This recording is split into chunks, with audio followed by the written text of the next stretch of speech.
Veja, a razão pela qual o Brasil é um país pobre, não sei se vocês se dão conta, mas o Brasil tem mais ou menos a mesma área dos Estados Unidos. Nós só temos menos área porque eles têm o Alasca.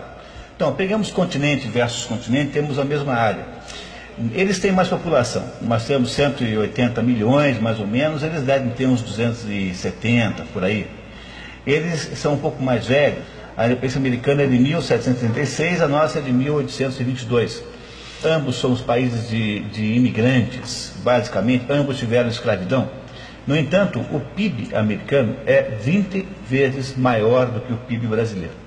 Como é que pode um país como o Brasil ter cada brasileiro valer alguma coisa próximo de 10%, entre 5% e 10% de cada americano, economicamente falando?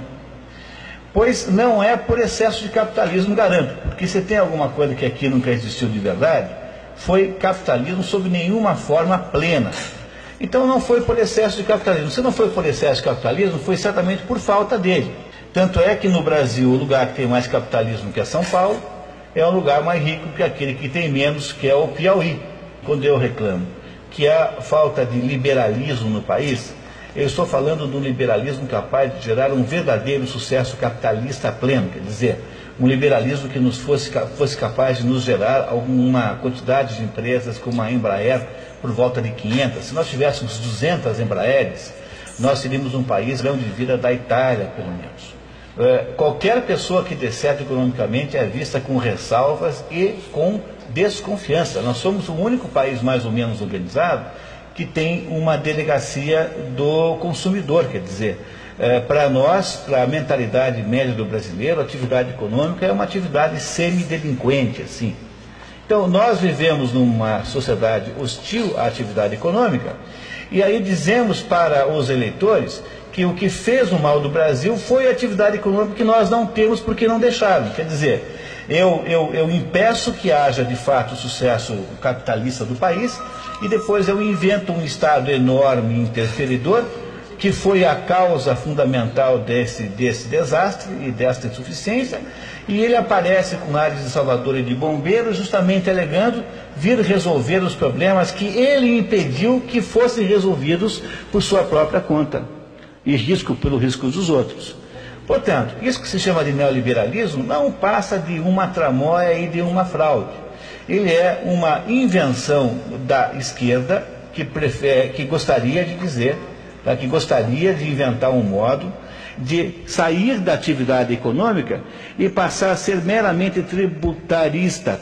É sempre assim, a única coisa lícita é a atividade partidária. Então, veja só a situação concreta em que está o Brasil hoje. Num país em que quase 40% do PIB é do governo, pertence ao Estado, é um país em que o maior contratador, o maior gastador de dinheiro é o Estado. Imagine então o que é este volume de dinheiro na mão do Estado.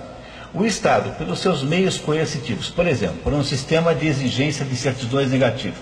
Então, o Estado cria a maior de todas as cargas tributárias do mundo, aí em termos de nível de juros.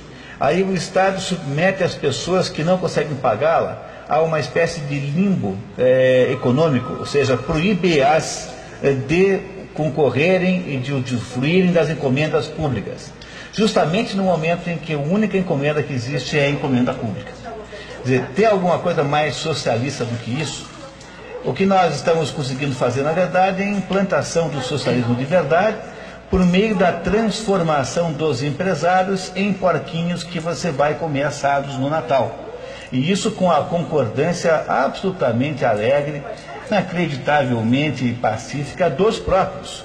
Para você garantir mesmo que ninguém sai fora da linha, você continuará obrigando os empresários a fazer papel de palhaço e ficarem por aí fazendo programas socialmente responsáveis, de empresa cidadã, etc. Porque aí já estamos aí no nível da humilhação. Quer dizer, você não só submete as empresas a toda espécie de restrição regulamentar. Os impostos são impagáveis, não porque as pessoas não queiram, porque é impossível saber quanto é que tem que pagar. E em segunda, você coloca uma máquina de corrupção enorme para fiscalizá-los. Terceiro, você dá poderes excepcionalíssimos para burocratas de órgãos ambientais com o poder de obstaculizar tudo. E depois você o submete a uma taxa de impostos gigantesca.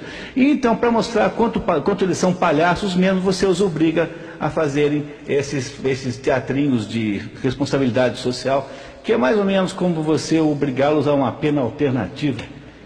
Então é assim, se todo mundo que trabalha agora é um neo-escravo, então quem acha que neoliberalismo é alguma espécie de liberalismo, na verdade é um pouco neo-bobo. Na verdade, temos que dizer isso com clareza assim. Quer dizer, esse é o plano fundamental que está sendo posto em prática agora. A socialização pelo controle absoluto do Estado de toda atividade econômica, seja do indivíduo, seja da pessoa, seja da organização da firma. Veja, nenhuma barreira deixará de ser transposta, nenhum direito irá permanecer, nada estará garantido, todas as suas ações serão passíveis de contestação pelo Estado. Ou seja, não há mais salvaguardas para que o indivíduo possa ter uma defesa contra o poder discricionário do Estado. Sobretudo, se continuar o processo na Suprema Corte, por pessoas que estão indo para a Suprema Corte com um viés totalitário, ou seja, com uma ligação ideológica orgânica com os partidos socialistas que estão no poder.